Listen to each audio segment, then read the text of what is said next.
Alors le but de ce projet de base c'était vraiment de faire un ballon dirigeable stratosphérique qu'on enverrait à 20 km ou 30 km d'altitude. On s'est renseigné et après on s'est dit que ça devait être compliqué. Des autorisations de vol et tous ces trucs là sur les véhicules autonomes, mais oublie, c'est impossible. Du coup on a décidé de se concentrer sur un petit ballon d'intérieur autonome, histoire de développer un peu tout ça. Donc du coup c'est un projet quand même assez compliqué parce que c'est un projet qui est sous-actionné, qui est un 6 degrés de liberté avec 4 moteurs.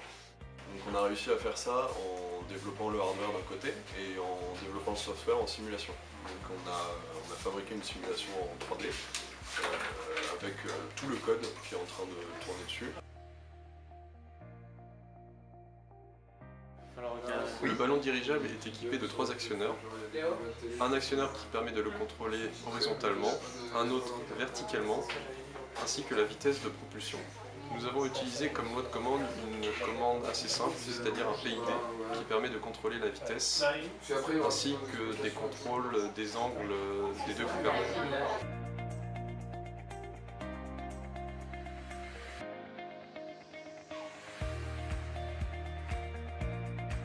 On a calibré la caméra d'abord pour enlever la distorsion qu'il pourrait avoir sur les images. La caméra sur les ballons, elle sert à détecter des objets dans l'espace surtout. Alors elle peut nous aider à détecter les lignes qui sont au sol pour pouvoir les suivre. On essaie de calculer l'angle pour que le ballon puisse corriger sa trajectoire avec les PID qui ensuite va commander les ballons.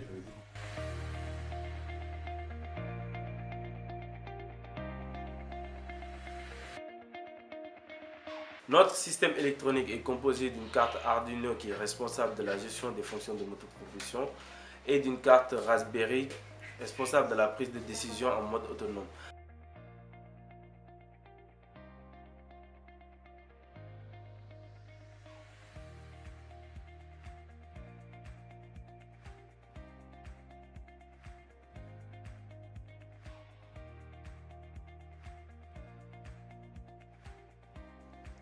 Compte tenu de la complexité des éléments assemblés pour ce projet, la conception de la nacelle a été faite sur ordinateur en 3D. Près d'une quinzaine de pièces ont été conçues, modélisées et imprimées en 3D.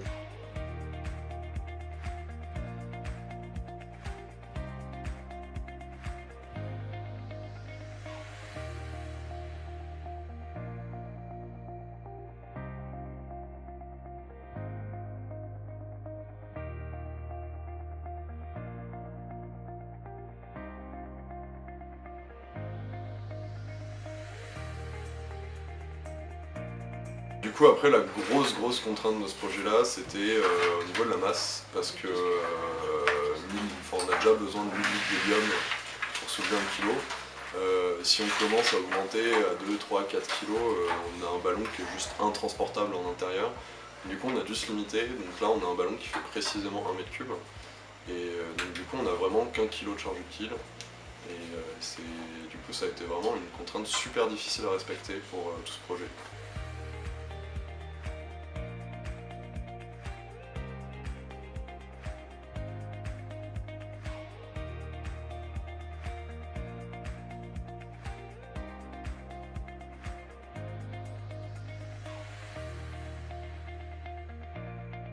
Aussi, on voulait remercier un peu le service des basses températures de l'UPMC qui nous a filé de l'hélium. C'est un gaz qui coûte assez cher et en fait on était super contents parce qu'on avait quand même besoin de 1000 litres pour remplir le ballon.